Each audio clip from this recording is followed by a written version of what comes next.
शिव तत्व है। तो गंगा जी के मन में यह भाव प्रकट हो गया कि मैं संसार के लोगों का उद्धार करती हूं, मैं संसार के लोगों का उद्धार कर रही हूं, मैं संसार के लोगों का कल्याण कर रही हूं। पर शिव जी ने देखा कि गंगा भीतर से थोड़ा सा अभिमान लेकर आ गई, थोड़ा सा, और वो तिल मात्र भी जो अभिमान होता है, तिनके के बराबर भी जो अहंकार होता है, वो व्यक्ति को बर्बाद कर देता। एक रत्ती का भी अहंकार यदि आपके अंदर है तो वो बर्बाद कर देता, वो नष्ट करने वाला। काया का, माया का, वैभव का, सत्ता का, कुर्सी का, पद का, प्रतिष्ठा का, यश का, यह अभिमान हमें बर्बाद कर देता।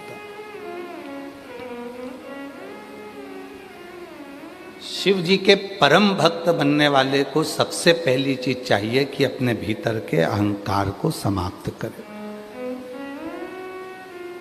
कामदेव ने क्या कह दिया था? किसकी समाधि तोड़ने की बात करते हो? शिव की।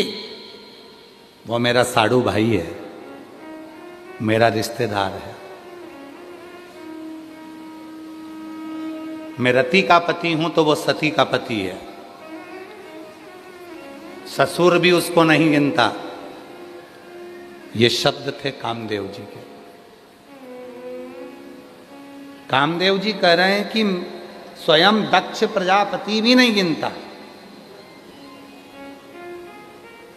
शिव जी को। देखो, एक बोलने का तरीका होता है कि दक्ष प्रजापति भी नहीं गिनते, तो उसमें एक समर्पण हो गया, सम्मान हो गया। पर जब शब्द आया कि दक्ष प्रजापति भी नहीं गिनता, तो वो शब्द अहंकार का आ गया। ते और ता दोनों में अंतर है, दोनों में अंतर।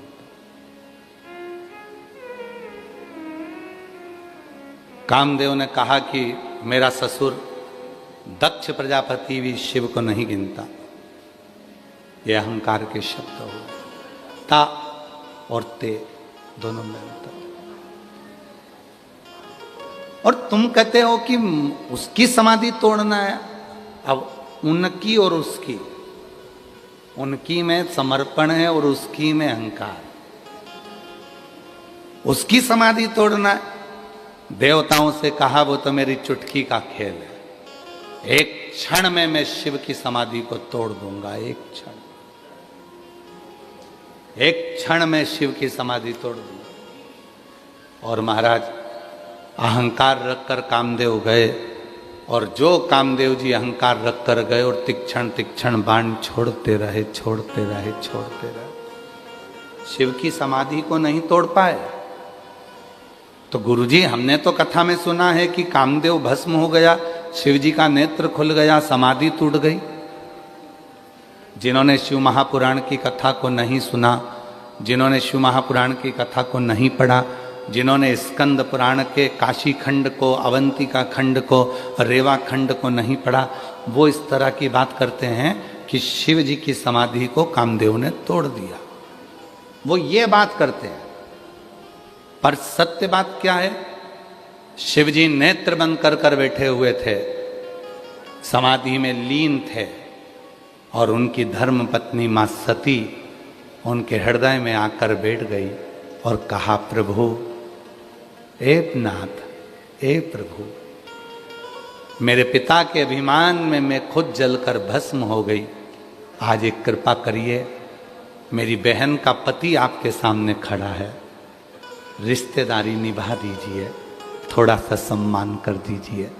और शिव जी अपनी नेत्र को खोल लिए, और जो नेत्र खोले तो कामदेव को लगा कि मैंने समाधि तोड़ दी, पर भगवान शंकर ने रिश्तेदारी निभाकर कामदेव को समाप्त कर दिया।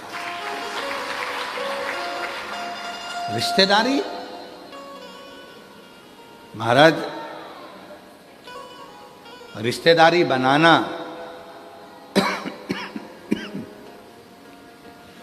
और रिश्तेदारी निभाना, दोनों में अंतर है। बनाना सरल है, निभाना कठिन है। रिश्तेदारी बनाने में टाइम नहीं लगता है। तुम हमारी बहन बन जाओ, तुम हमारे भाई बन जाओ, तुम हमारे काका बन जाओ, तुम्हारी काकी बन जाओ, तुम मामा बन जाओ, तुम फूफा बन जाओ, तुम हमारे दोस्त बन जाओ, तुम ये बन जाओ। तुम रिश्तेदार बनना बहुत सरल काम है, पर रिश्तेदार बनकर अंतिम क्षण तक निभाना ये बहुत कठिन काम है। दुनिया का सबसे कठिन काम रिश्तेदार बनकर निभाना।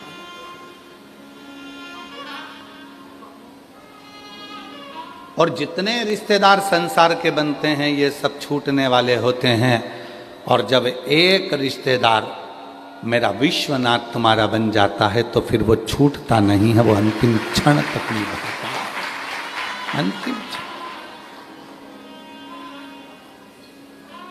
वो रिश्तेदार है। और वो रिश्तेदार जब विश्वनाथ स्वयं बन गए, शिव स्वयं बन गए, तो फिर तुम्हें नहीं निभाना है, अब उसको निभाना, वो निभाए। और अंत समय प्रभु आना पड़ेगा, वचन दिया तो निभाना पड़ेगा। आए ना आए प्रभु कुटुंब कभी ना, अंत समय प्रभु आना पड़ेगा, वचन दिया तो निभाना पड़ेगा। अंत समय प्रभु आना पड़ेगा।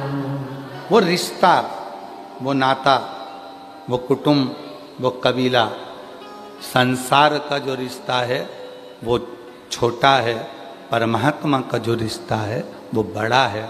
और वो रिश्ता अगर एक बार जुड़ गया तो तुम्हारी जिंदगी के जितने टेंशन है वो सारे टेंशन देवाधिदेव महादेव के हो जाएंगे और तुम आनंदित हो जाओगे। बाबा जी, केदारखंड में ये कथा चल रही है, आपने वर्णन किया था। यह कथा केदारखंड के अंदर हो रही है, काशी के केदार गौरी जी का मंदिर है। विश्वनाथ जी की इस परिधि में केदार गौरी का मंदिर एक ऐसा मंदिर है जिसके लिए स्कंद पुराण में काशी खंड में लिखा है कि जब केदार गौरी के मंदिर के अंदर हम 7 कदम चल लेते हैं तो 7 जन्म के अश्वमेध यज्ञ का फल एक ही क्षण में प्राप्त हो जाता है। एक क्षण में प्राप्त हो जाता है। और जिस केदार खंड में कथा चल रही है, जिस केदार खंड में कथा चल रही है काशी के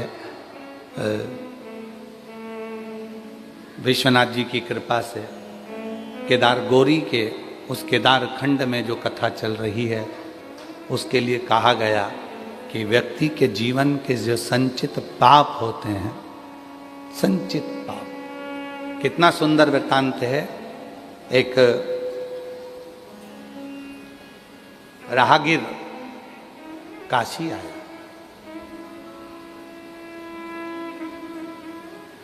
एक राहगीर काशी आया,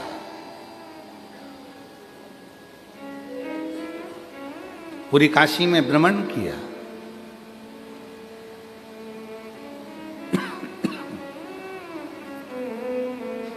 आप लोगों में से कितने लोग हैं जो काशी में भ्रमण करते हैं, घूमते हैं, कभी घर से बाहर निकलते हो, रोड पे चलते हो? चलते हो? ठीक है, ठीक है, रखिए। हम नहीं निकलते इसलिए हम आपसे पूछ रहे हैं। हम नहीं निकलते। आपको मालूम होगा बाबा जी, शायद कहने में मुझसे गलती हो जाए, क्षमा करिएगा। और पूरी दुनिया वालों से, जितने भी मेरे श्रोता हैं, उनसे भी हाथ जोड़कर क्षमा मांगता हूँ जो शब्द कहने जा रहा हूँ उसके लिए। तीर्थ में भजन करो, एक जगह बैठो, दर्शन करो, पर तीर्थ में व्यर्थ किसी गली मोहल्ले चौराहे पर ना घूमो। उसकी कथा चल रही है, हो सकता है हमारी बात का बुरा लग जाए किसी को। क्यों? ये केदार खंड की कथा कर रही है, केदार गौरी के मंदिर का प्रमाण कर रहा है। एक राहगीर आ गया, बहुत भक्ति वाला था, बहुत भजन वाला था, पर काशी में आने के बाद जिन गलियों में जाता था उन गलियों में ही कुछ ना कुछ बुराई ढूंढ लेता था। इतना कीचड़ पड़ा है, क्या देखा जा रहा है? विश्वनाथ जी की भूमि है, गंदी हो रही है, कचरा पड़ा है, पानी पड़ा है, रास्ते में कीचड़ हो रहा है। ये विश्वनाथ जी की भूमि है, तुम किसको कहना हो? किसको बोल रहे हो? विश्वनाथ जी को? विश्वनाथ जी को? विश्वनाथ जी की भूमि है, इतना कचरा हो रहा है। विश्वनाथ जी की भूमि है, ऐसा हो रहा है। विश्वनाथ जी की भूमि है, ऐसा हो रहा है। लोग ब्रज जाते हैं, ब्रज की दर्शन करते हैं, गिरिराज जी की परिक्रमा करते हैं, राधा जी की बरसाने की परिक्रमा करते हैं, ब्रज की परिक्रमा करते हैं। और कई लोग कहते हैं कि हमने परिक्रमा में देखा इतनी गंदगी थी, वहाँ ऐसा पड़ा था, वहाँ वैसा पड़ा था। अरे भाई, एक बार स्कंद पुराण को, काशी खंड को उठाकर पढ़िएगा। राहगीर की कथा कहती है, वो राहगीर आया था तप करने के लिए, आया था भजन करने के लिए, आया था काशी मंत्र जाप करने के लिए, पर वो स्थिर ना रहकर यहाँ वहाँ भ्रमण करा। और भ्रमण करने में उसने सब चीज़ों में गलत देखा। अंत में उसके शरीर में एक रोग हो गया, एक रोग। वो शरीर के एक रोग से ग्रसित हो गया, और रोग भी ऐसा था कि वो रोग साधारण नहीं था, उसका शरीर पूरा गलने लगा, पूरा शरीर। आप तो विश्वनाथ की धरा पर रहते हो, तो आपको ये कथा याद होगी।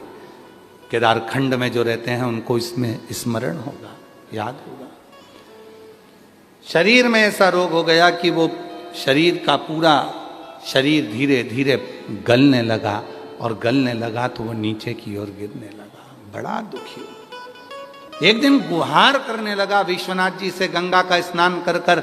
मैंने तो सुना था गंगा तरण तारण है, मैंने तो सुना था कि गंगा मुक्ति दे देती है, मैंने तो सुना था कि विश्वनाथ सबके संकट हर लेते हैं, दुख हर लेते हैं, कष्ट हर लेते हैं, इसलिए मैंने ये सुना था, पर मैं तो आज शरीर से ग्रसित हो गया। मैं शरीर से आज बीमारी से ग्रसित हो गया। ये क्यों? किस लिए? तभी एक संत निकल कर जा रहे थे गंगा स्नान कर कर, जो अपनी कुटिया से कभी बाहर नहीं निकलते थे। संत, साधु, सन्यासी, तपस्वी, साधक, उपासक, एक अच्छा शिव का भक्त जिस जगह पर रहता है, अगर काशी में आया है तो उसको दर्शन करना है, दर्शन करके सीधे अपने कक्ष में जाना है, फिर भजन में लग जाना है, फिर किसी दर्शन करने जाना है, सीधे कक्ष में जाना है, भजन में लग जाना है। वो इधर उधर भ्रमण करने के लिए नहीं जाता, वो घूमने के लिए नहीं जाता। हम भी नहीं निकलते बाबा जी, चंदन भैया, निकलना नहीं होता हमारा। हम ब्रज भी जाते हैं, बरसाना की परिक्रमा करते हैं, गोवर्धन नाथ जी की परिक्रमा करते हैं, वृंदावन की परिक्रमा करते हैं, मथुरा की परिक्रमा करते हैं, गोकुल की परिक्रमा कर लेते हैं, नंदगांव की परिक्रमा कर लेते हैं हम, परंतु हम परिक्रमा करिए अपने कक्ष में, कक्ष से हम बाहर नहीं, ज्यादा घूमना नहीं।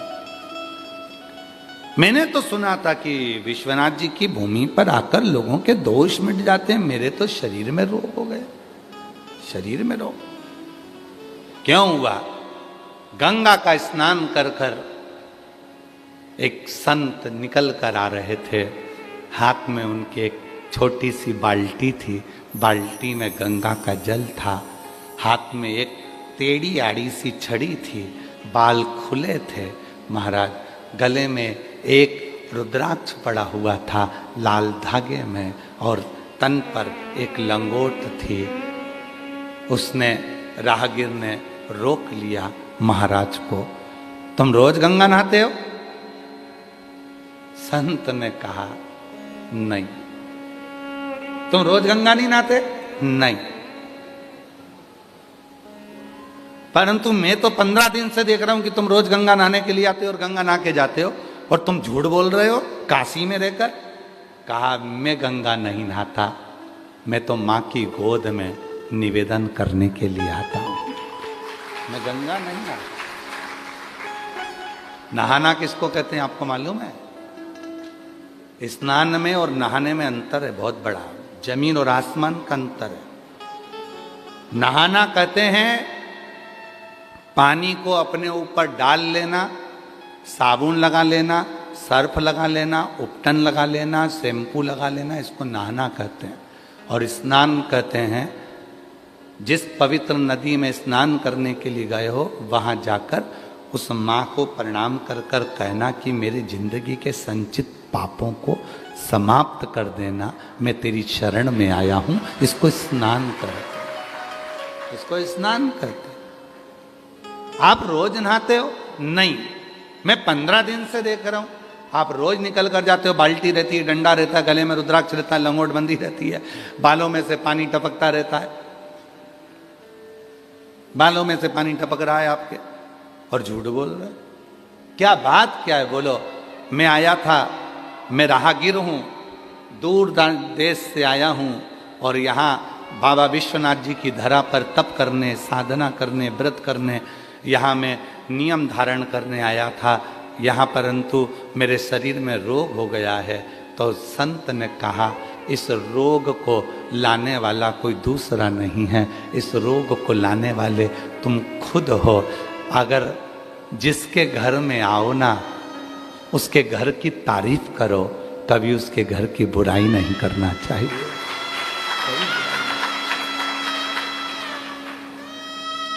जो काशी में रहकर अगर काशी की बुराई करें, जो अवंतिकापुरी में रहकर अवंतिकापुरी की बुराई करें, जो सीहोर नगरी में रहकर बाबा कुबरेश्वर की भूमि पर रहकर ही सीहोर की बुराई करें, जो सोमनाथ में रहकर सोमनाथ की बुराई करें, जो ब्रज में रहकर ब्रज की बुराई करें, जो अयोध्या में रहकर अयोध्या की बुराई करें, समझ लेना उनके बराबर संसार में कोई नरक भोगने वाला नहीं होगा, उनके जैसा कोई पापी नहीं होगा। आप अच्छाई देखो ना, अच्छाई देखो।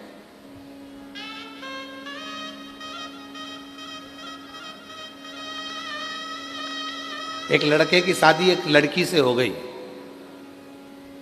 चलो जाने दो, ये वाला प्रसंग बाद में सुनाएंगे, हम तो ये एक नया प्रसंग दे देते हैं। एक बहुत काला सा दामाद था, एकदम काला, केवल आंख दिखती थी और दांत दिखते थे, इतना काला दामाद था। ससुराल में आ गया,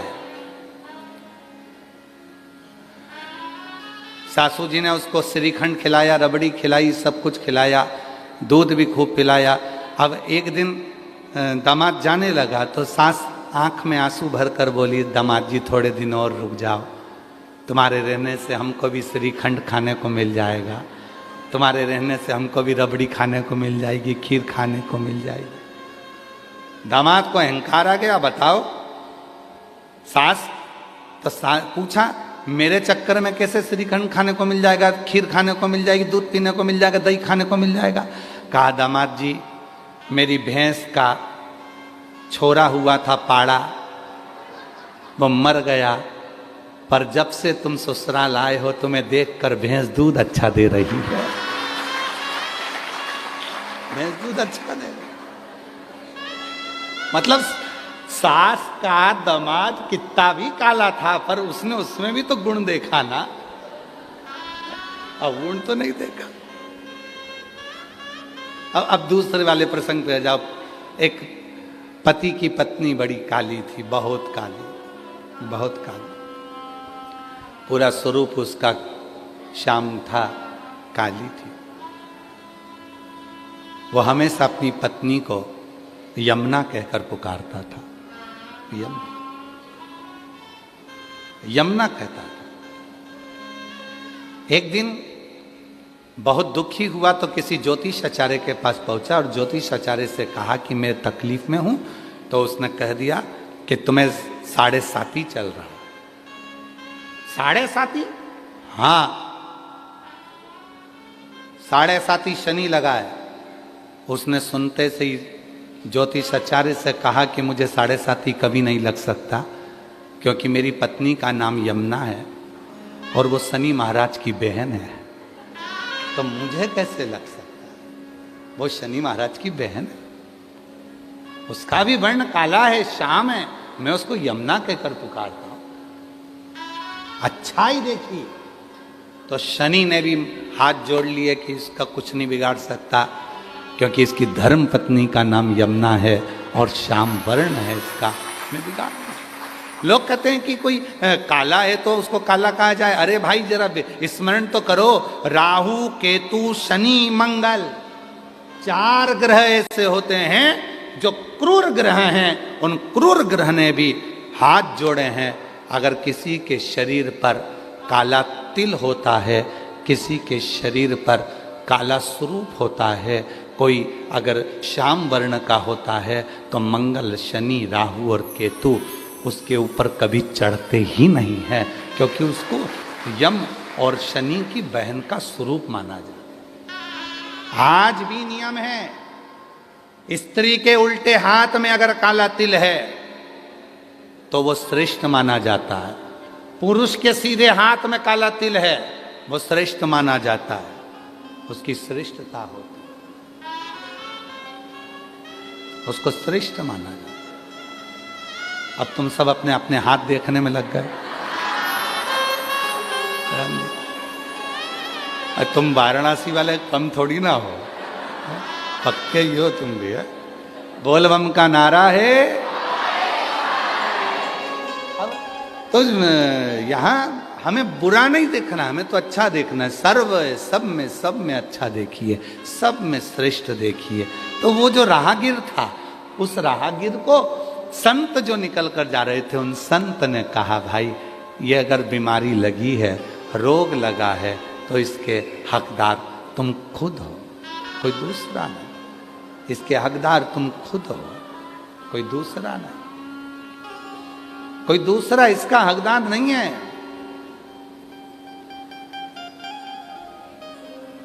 मैंने क्या गलती करी? तुमने एक गलती करी। क्या करने आए थे काशी में? भजन करने। क्या करने आए थे काशी में? साधना करने। क्या करने आए थे काशी में? शिव विश्वनाथ जी का भजन दर्शन करने के। क्या कर रहे हो?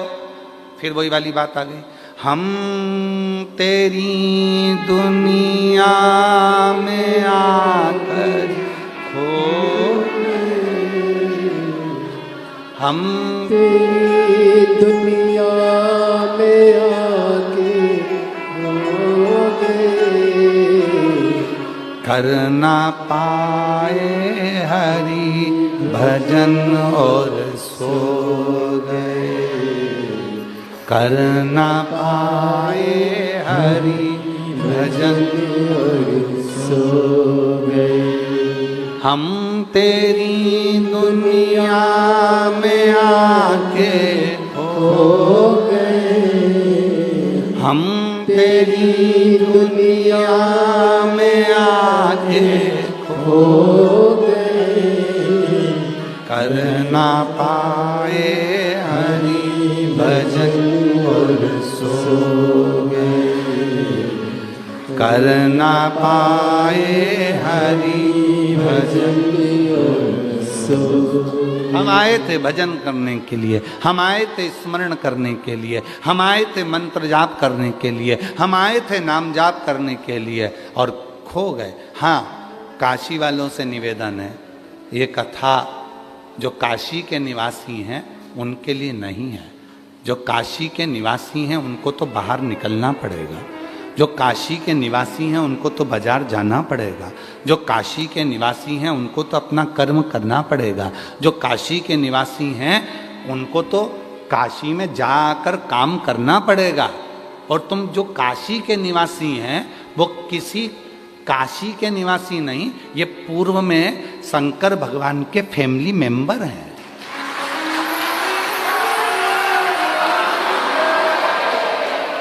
ये शिव के फैमिली मेंबर हैं, वरना तुम और काशी में रह लो मुश्किल है, फालतू की बात। आप सब शिव जी के रिश्तेदार हो, पुराने जितने काशी के निवासी बैठे हुए हैं सब देवादिदेव महादेव के रिश्तेदार हैं, सब जितने भी हैं। और उसमें कोई भेद नहीं है, कोई कहे कि हम ब्राह्मण, हम क्षत्रिय, हम वैश्य, हम शूद्र, ना ना ना ना, सब जितने काशी के वासी हैं, काशी में रहने वाला, झाड़ू लगाने वाला, काशी में ड्यूटी करने वाला, काशी में पुलिस प्रशासन में रहकर सर्विस करने वाला, नौकरी करने वाला, जरा विचार करना, नौकरी तो तेरी उत्तर प्रदेश के किसी दूसरे जिले में लग जाती, काशी में लगी है, मतलब तू शंकर जी का, विश्वनाथ जी का पुराना रिश्तेदार है, इसलिए तुझे यहां बुलाया गया। एक नियम चलता है,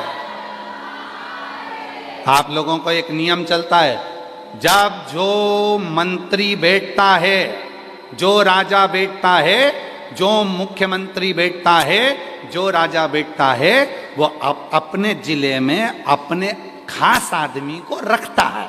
तो यहां विश्वनाथ जी सब कुछ है, तो तुम सब खास हो, इसलिए तुम्हें यहां रखा, तुम सब खास।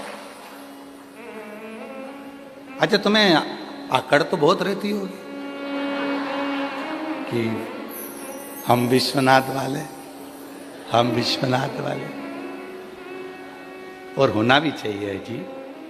अगर अकड़ करो, थोड़ा सा अहंकार करो, तो करना अपने विश्वनाथ पर। क्या देखा तुमने, हमसे ज्यादा भिड़ना मिड़ना मती, और फालतू की बात हमसे करना मती। हम तो विश्वनाथ वाले हैं, मणिकर्णिका की इतनी सी भी राख उठा लेंगे और विश्वनाथ का नाम लेके ऐसे फेंक दूंगी ना तो दिखेगी नहीं। हमसे मत भिड़ना तू, हम विश्वनाथ वाले, हम तो बाबा के भरोसे हम तो बाबा के भरोसे चलते हैं। ये दुनिया वाले चलते हैं, ये दुनिया वाले चलते हैं। हम तो बाबा के भरोसे चलते हैं, हम तो बाबा के भरोसे चलते हैं। बाबा ने हमको चलना सिखाया, बाबा ने हमको चलना सिखाया, सब भक्तों से मिलना सिखाया, सब भक्तों से मिलना सिखाया। हम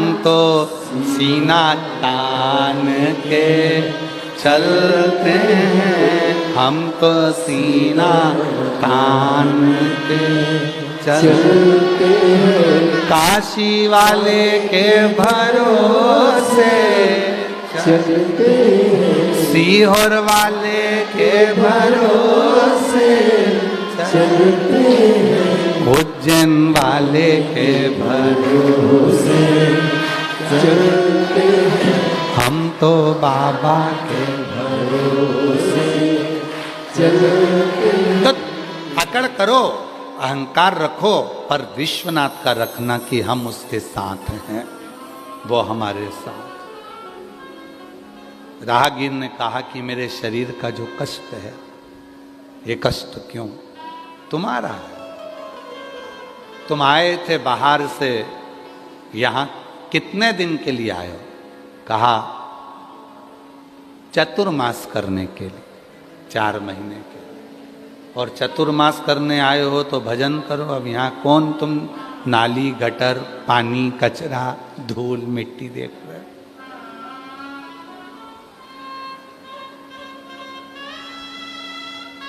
क्यों?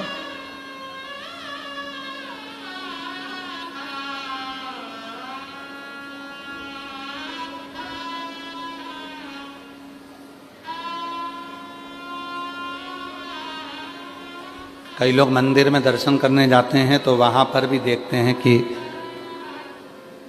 कितनी धूल जम रही है, कितना गंदा हो रहा है, ऐसा हो रहा है, वैसा हो। ना ना, तुम शिव के शिव तुम्हारे शंभु, तुम शिव के शिव तुम्हारे, तुम तो केवल शिव का दर्शन करो, केवल शिव का दर्शन, केवल शिव का दर्शन, बाकी का कुछ। चतुर्वेदी जी आप भी बोले, बाबा जी भी बोले थे कि केसरी जी भी बोले कि भाई आओ गुरु जी दर्शन करने के लिए अपन यहाँ चलते हैं। वहाँ हमने कहा चलेंगे और ट्रैफिक बहुत है, सावन का महीना है, भक्त लोग ज़्यादा हैं, कहाँ अपन जा पाए। बाबा जी से भी हमने ये कहा कि इतना भक्त आ रहा है, भीड़ बहुत ज़्यादा है, कहाँ जाएंगे। इसलिए जितने दिन यहाँ पर हैं उतने दिन भगवान की भक्ति करें, भगवान की भक्ति जितने। और आज तो एक बहुत अच्छी बात रही, सतुआ बाबा जी ने हमें बताया कि महाराज जी माँ गंगा के तट पर बैठकर पार्थिव शिवलिंग का आज हमने निर्माण कर पूजन करे। तो जब पार्थिव पूजन, सतुआ बाबा जी बता रहे थे कि जब पार्थिव पूजन गंगा जी के तट पर हम कर रहे थे तो ऐसा लग रहा था जैसे गंगा उछाले भरकर उस पार्थिव के पास आ रही है, पार्थिव के पास। और ये गंगा का उछाला नहीं, ये अपने हृदय का शिव के प्रति उछाला। बाबा जी ये गंगा भक्ति है। हे राहगीर, गलती तुम्हारी है। राहगीर ने कहा मुझसे गलती हो गई जो मैंने काशी में आकर बहुत सारी कुछ नाली गटर गंदगी को देखा। मुझे तो भक्ति करना था, भजन करना था, भजन करना। काशी में आओ तो अच्छे अच्छे मॉल को देखो, शॉपिंग मॉल, अच्छी साड़ियों की दुकान देखो, सोने की दुकान देखो, हीरे की दुकान देखो, चांदी सोना की दुकान देखो। चंदन जी, काशी में आओ तो चांदी सोना की दुकान देखो, शॉपिंग मॉल देखो, हीरे की दुकान देखो, बनारसी साड़ियों की दुकान देखो, चाय की दुकान देखो, कचौड़ा की दुकान देखो, सब देखो। पर काशी में आने के बाद ये विचार मत लाना कि ये अच्छा कि वो बुरा, ये गंदा वो गंदा, वो ऐसा वो वैसा। खूब अच्छा देखो, कितनी अच्छी साड़ियाँ हैं, बनारसी हैं, कितना अच्छा जेवर है, सोने चांदी का है, कितना अच्छा है। अच्छाई जितनी देख सकते हो उतनी देखो, जितनी देखो। विश्वनाथ जी का दर्शन करने जाओ तो अच्छा ही देखो, क्या गंगा जी का तट है, क्या सीढ़ियाँ बनी है, कितना अच्छा उत्तर प्रदेश सरकार ने और माननीय प्रधानमंत्री जी ने, नरेंद्र भाई मोदी जी ने, और कितना उत्तर प्रदेश सरकार के यशस्वी मुख्यमंत्री जी योगी जी ने इस काशी का कितना विकास कर दिया, कितना अच्छा कर दिया। आज इतनी पब्लिक आ रही है, कम से कम पूरे काशी का कितना व्यापार, कितना रोजगार बढ़ गया, कितना कितना वैभव बढ़ गया, कितना आनंद बढ़ गया। ये अच्छाइयाँ देखिए, ये अच्छा, ये अच्छा। और आप और हम अगर देखें तो राहगीर ने जैसे ही बुराई देखी, शरीर को कष्ट हुआ। बाबा आप बताओ मेरे शरीर का कष्ट कैसे मिटेगा। ए राहगीर, तू भजन करने के लिए आया था, तुझसे गलती हो गई। अब तू एक काम कर, विश्वनाथ जी तो शांत हैं और विश्वनाथ जी तो माफ कर देते। ध्यान देना, बहुत सुंदर प्रसंग है।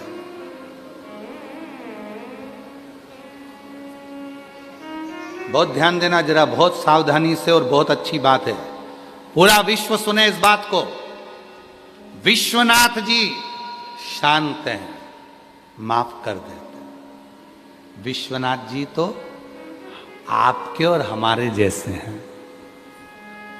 शिव कहाँ रहते हैं? ब्रह्मा ब्रह्मलोक में, विष्णु जी वैकुंठ लोक में, शिव मृत्यु लोक में। तो जो मृत्यु लोक में रह रहा है वो हमारे जैसा ही है। शिव जी के 3 नेत्र हैं, तो अपने भी कितने नेत्र हैं? 3। अपने कितने नेत्र हैं? 3 है ना। हमारे भी 3 नेत्र हैं, आपके भी 3 नेत्र हैं, क्योंकि शिव जी के 3 नेत्र हैं। शंकर जी के अगर 3 नेत्र हैं तो 3 नेत्र हमारे भी हैं और तुम्हारे भी हैं। एक नेत्र ये जिससे अपन अपनी अच्छाई देखते हैं, मैंने जो करा बहुत अच्छा करा। दूसरा नेत्र ये जिससे हम अपने परिवार की अच्छाई देखते हैं, मेरे घर वालों ने जो करा बहुत अच्छा करा। तीसरा नेत्र हर व्यक्ति का यहाँ होता है, वो हर एक व्यक्ति की बुराई ढूंढता है, हर एक व्यक्ति में गलत काम ढूंढता है, वो तीसरा नेत्र है उसका। शिव जी के 3 नेत्र हैं तो आपके और हमारे 3 नेत्र हैं, क्योंकि शिव जी मृत्यु लोक के देवता हैं। शिव जी ने विष पिया तो हमने भी विष पिया, आपने भी विष पिया। दुख आता है, तकलीफ आती है, विष पीना पड़ता है। और विष पीते हो तब माता नील सरस्वती तुम्हारे कंठ में बैठती है, अर्थात उस दुख को सहन करने की शक्ति दुर्गा भवानी मां पार्वती ही देती है, दुख झेलने की। तो विष उनने भी पिया, विष अपन ने भी पिया। उनके गले में अगर विषधर है, उनके गले में सांप है, तो तुम्हारे भी गले में ये परिवार का जो बैया पड़ी हुई है, रिश्तों की जो बैया पड़ी हुई है, ये सर्प ही तो है, सर्प ही तो है सब। तो शिव कथा कर रही है। जो संत ने कहा काशी के घाट पर, मां गंगा के घाट पर, एक एक भारतवासियों को और विदेश में बैठे हुए एक एक सनातनियों की बुद्धि में वो बैठना चाहिए कि विश्वनाथ तो शांति से रहते हैं, विश्वनाथ तो शीतल हैं, विश्वनाथ तो करुणा सागर हैं, विश्वनाथ तो माफ करना जानते हैं, विश्वनाथ तो तुमको क्षमा कर देते हैं। कौन क्षमा करते हैं? जम के बोलो जरा। विश्वनाथ। विश्वनाथ क्षमा कर देते हैं। इंसान क्षमा करता है, इंसान क्षमा करता है, पर कर्म कभी क्षमा करते हैं क्या?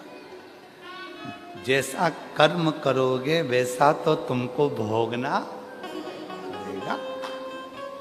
विश्वनाथ क्षमा कर देते हैं। तूने काशी में आकर जो गलत विचार रखे, तूने काशी में आकर जो गलत सोचा, तूने काशी में आकर गलत दृष्टि रखी, तूने काशी में आकर गलत गलत विचार करे, तूने काशी में आकर गलत काम करा, तो विश्वनाथ तो क्षमा कर देंगे, वो तो सहज है। पर कर्म का भोग तो भोगना पड़ेगा। तो राहगीर ने कहा विश्वनाथ क्षमा कर देंगे, तो उन्होंने तो मुझे क्षमा कर दिया, पर मेरे कर्म को कौन क्षमा कर सकता है? कौन? मेरे कर्म को कौन क्षमा करेगा? उसका नाम बताओ, मैं वहां जाऊंगा। राहगीर से कहा अगर कर्म की क्षमा मांगना है तो विश्वनाथ जी की धरा केदार खंड में पहुंच जाओ। केदार खंड में केदार गौरी का मंदिर है, उस केदार गौरी के मंदिर में जैसे ही पांव रखोगे तुम्हारे कर्म का भोग तुम्हें नहीं भोगना पड़ेगा, छूट जाओ। केदार गौरी के मंदिर में जाओ। कर्म का भोग अगर नहीं भोगना है तो काशी में अगर आओ तो केदार गौरी के मंदिर में जाकर केवल पांव ही रखोगे, दर्शन ही करोगे, तो तुम्हें कर्म का दंड नहीं भोगना पड़ेगा। कर्म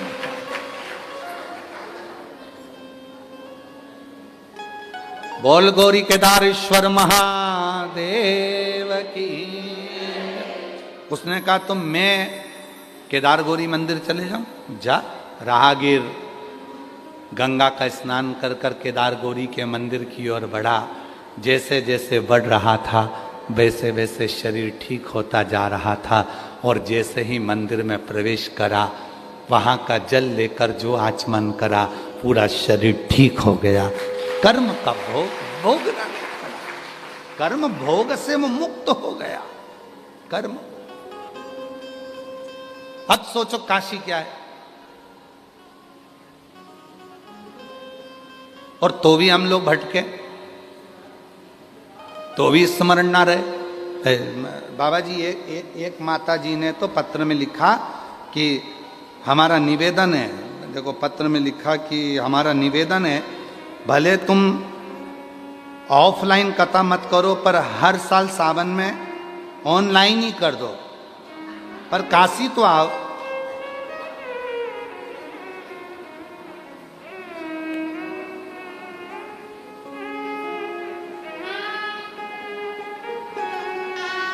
महाराज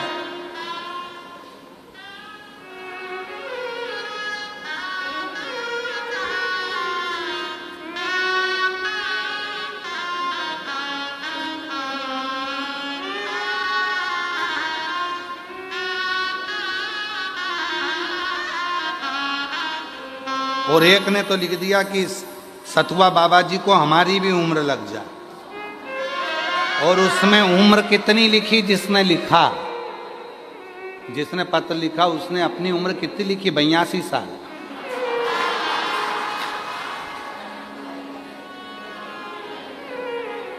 और वो लिख रही है कि सतुआ बाबा जी को हमारी उम्र लग जाए।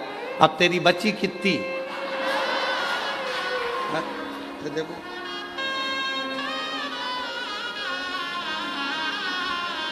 वो कहाँ गई,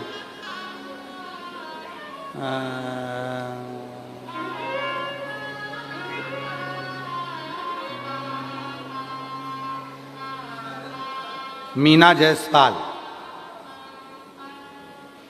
पति श्री दीनानाथ जायसवाल। ये पत्र हमारे घर के बुजुर्ग लिखे, ठीक है, कहीं बैठी है, हाँ यही है, आजा आजा आजा, सतुआ बाबा जी को उम्र दी, आजा, आजा, आजा। इनके बुजुर्ग ने पत्र लिख कर भेजा और उम्र लिखी 82। तो हमने कहा बताओ गजब है बाबा, सतुआ बाबा तुमको काशी बुलाते रहते हैं, इनको हमारी भी उम्र लग जा, और खुद की उम्र 82। अब हम हिसाब जुड़वाए, अभी सो तो 82 से कितनी बची है, विचार करें। पर प्रेम है बाबा जी आपके प्रति, स्नेह कि ऐसी ही अविरल गंगा काशी में बहती रहे, ये सबके हृदय का सब। बाबा पहली कथा सतुआ बाबा जी के यहाँ सुनी, फिर वापिस हमको तो बस सुगंध मिली थी कि कथा काशी में हो रही है, सूंघते सूंघते पहुंच गए यहाँ, और बाबा की कृपा से कथा सुनने का मौका मिल गया। बाबा बहुत तकलीफ में थी, पर जब से कथा सुनना प्रारंभ करा तब से मेरे बाबा ने झोली भरना प्रारंभ कर दिया।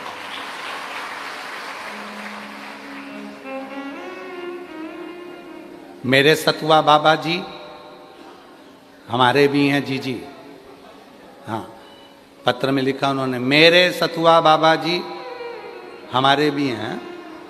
तो मेरे सतुआ बाबा जी कथा करवाए डोमरी में, जो हम लोगों का सौभाग्य था। सतुआ बाबा जी ऐसे ही शिव की कृपा से ये दिव्य आयोजन काशी में होते रहें और बाबा की कथा हम सब सुनते रहें।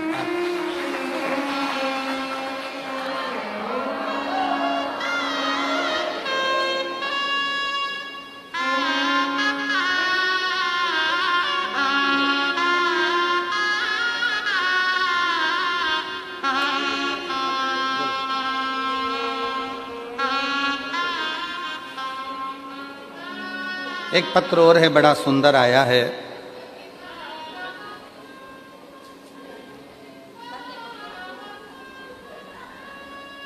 मैं बाबा को, सतुआ बाबा जी को प्रणाम करती हूँ। मेरा नाम शिव कुमारी, ग्राम महिमापुर, पोस्ट जलालपुर, जिला जौनपुर से हूँ। कहीं बैठी हो, बाहर भी अगर बैठी हो या अंदर कहीं बैठी हो तो आ सकती हूँ। मेरा नाम शिव कुमारी, ग्राम महिमापुर, पोस्ट जलालपुर, जिला जौनपुर से हूँ। गुरुजी, मैं आर्थिक रूप से बहुत कमज़ोर थी, बहुत परेशानी थी। फिर एक दिन टीवी पर आपकी कथा सुनी, आप जैसा जैसा विधि विधान बताए मैं वैसे वैसे की। आज मेरे परिवार में सब कुशल मंगल है। मेरे छोटे बेटे की यूपीएससी में नौकरी लग गई और एक मेरी बेटी टीचर की तैयारी कर रही है। महादेव की कृपा से उसकी भी नौकरी लग गई। रात दिन कथा सुनती हूँ, बाबा से प्रार्थना करती हूँ और बाबा की ऐसी कृपा हुई गुरुदेव कि बहुत आर्थिक तंगी में ज़िंदगी जी रही थी, पर मेरे बेटे का यूपीएससी में होना और मेरी बेटी का टीचर में होना, ये मेरे बाबा की ही कृपा है, शिव की कृपा से प्राप्त हुआ। कहीं बैठी हों, शिव कुमारी जी, ग्राम महिमापुर, पोस्ट जलालपुर, जिला जौनपुर से हैं। कहीं बैठी हों तो आ सकती हैं। एक पत्र और बड़ा सुंदर है। बनारस महान संत सतुआ बाबा व बाकी गुरुजनों के पैर छूकर पूरे परिवार की तरफ से चरण वंदन। साथ में माताजी पिताजी को मैं नमन करती हूँ। मैं सागर शर्मा, पुत्र श्री स्वर्गीय कैलाशनाथ शर्मा, माता श्री सुदामा देवी, निवासी बड़ा गांव, विषयपुर, बनारस, उत्तर प्रदेश से हैं। आप ही आ जाइए। आभार व्यक्त करता हूँ आदरणीय चतुर्वेदी जी की पूरी टीम का, संजय जी का, सतुआ बाबा जी का, जिन्होंने इस दिव्य कथा को ऑनलाइन करवाया। बाबा, ऑनलाइन अभिषेक करने का क्या फल होता है ये हम जानते हैं। मेरे बड़े बेटे की शादी 2016 में हुई थी। 2016 से लेकर 2025 तक उसको बच्चे नहीं हुए। पवन शर्मा, पति सोनी शर्मा मेरे बड़े बेटे का नाम और बहू का नाम। जब बच्चे नहीं हुए, डॉक्टरों ने मना कर दिया था कि इनको औलाद नहीं होगी। तब किसी ने कहा कि सियोर वाला बाबा अभिषेक कराता है ऑनलाइन। उस अभिषेक को करने के बाद अगर उस बेलपत्री को उठाकर गोदी में रख लिया जाए और प्रार्थना करी जाए तो बच्चा जरूर होता है। बाबा की ऐसी कृपा हुई, सोचा नहीं था। 10 वर्ष के बाद बाबा की कृपा से मेरे बड़े बेटे के यहाँ बेटे ने जन्म लिया। हम बाबा को यहाँ धन्यवाद देने के लिए आए हैं, शिव को नमन करने के लिए। और जो जैसी भावना वो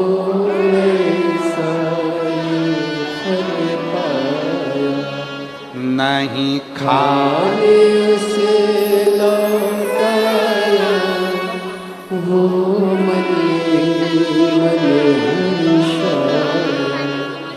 कर दिया माला माल काशी आने, लुटा दिया भंडार काशी वाले, लुटा दिया भंडार काशी वाले, लुटा दिया भंडार काशी वाले, कर दिया माला माल काशी वाले, लुटा दिया भंडार काशी वाले। इंसान माफ कर देता है पर कर्म माफ नहीं करते। कर्म माफ नहीं करते, श्रेष्ठ कर्म कर। विश्वनाथ माफ कर देते हैं, पर अपने कर्मों की माफी मांगना है तो गौरी केदार के मंदिर में जाइए, प्रणाम करिए, नमन करिए और सुख पाइए। मिलता है, उसका फल खाली नहीं जाता।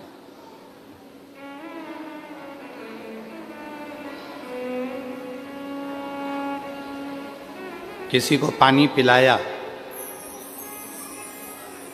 किसी का मुख झूठा कराया,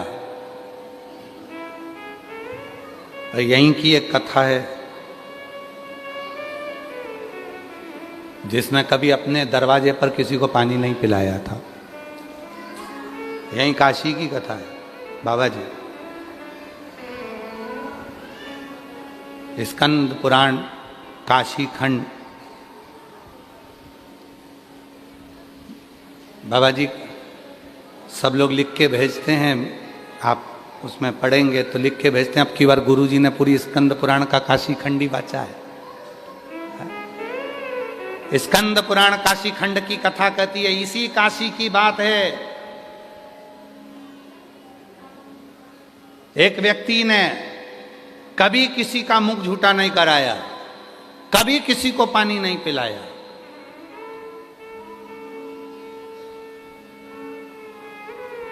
बहुत भगत आते काशी में, कभी उसने अपने दरवाजे पर, अपने ओटले पर भी किसी को बैठने नहीं दिया। अपने ओटले पर किसी को बैठने नहीं दिया, अपनी भूमि पर।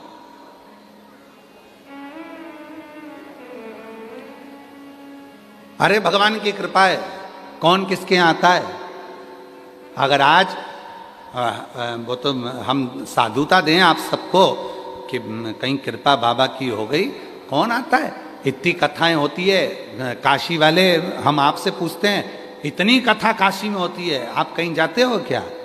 कहीं जाना नहीं हो पाता, कोई नहीं जा पाता, पर बाबा की कथा, कुबेर भंडारी की कृपा और विश्वनाथ जी की करुणा से आप लोग इस कथा में आए हो। किसी ने अगर अपना दरवाजा खोल दिया, जगह दे दी, बिठा दिया, तो उसमें कृपा तो शिव की है। इसी काशी की कथा है। और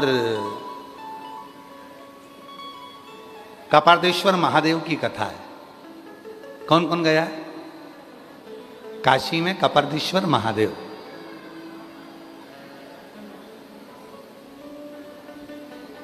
पिशाच मोचन कुंड, कौन कौन गया है।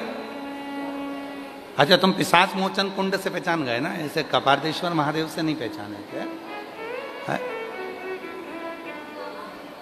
यही है क्या है?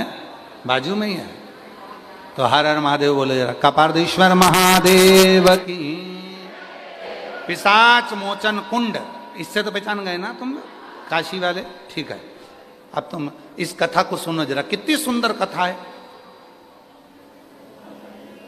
वर्णन किया एक शंकुकर्ण नाम का एक ब्राह्मण था, रोज स्नान करता, रोज स्नान कर कर बाबा कपरदेश्वर का पूजन करता, जल चढ़ाता, स्मरण करता, रोज प्रतिदिन।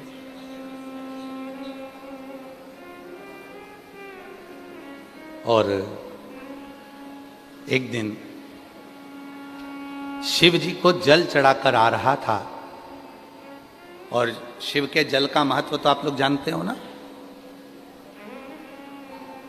शिव के जल का महत्व आप लोगों के स्मरण में होगा। जब हम शिव जी को एक लोटा जल चढ़ाते हैं, लोटे में उसी जल को झेल के 2-4 बूंद, 8 बूंद, 10 बूंद थोड़ा सा जल हम अपने घर पर लेकर आते हैं। उस जल की कितनी महत्वता है। अवंती का खंड स्कंद पुराण का कहता है, शिव जी को चढ़ाए हुए जल का थोड़ा सा भाग जब हम लेकर अपने घर की ओर आते हैं, मार्ग में राह में, मार्ग में राह में जितने भी अगर किसी स्त्री के गर्भ में बच्चे मर गए हों, कोई का एक्सीडेंट हो गया हो, कोई अधोगति में मर गया हो, कोई किसी भी रूप में समाप्त हो गया हो, जब हम शिवजी के चढ़े हुए जल को लेकर अपने घर तक निकलते हैं, उस मार्ग में जितने जितने जीव अगर अधोगति में मरे होते हैं, उस जल के कलश का मात्र दर्शन करके उन्हें मुक्ति मिल जाती है।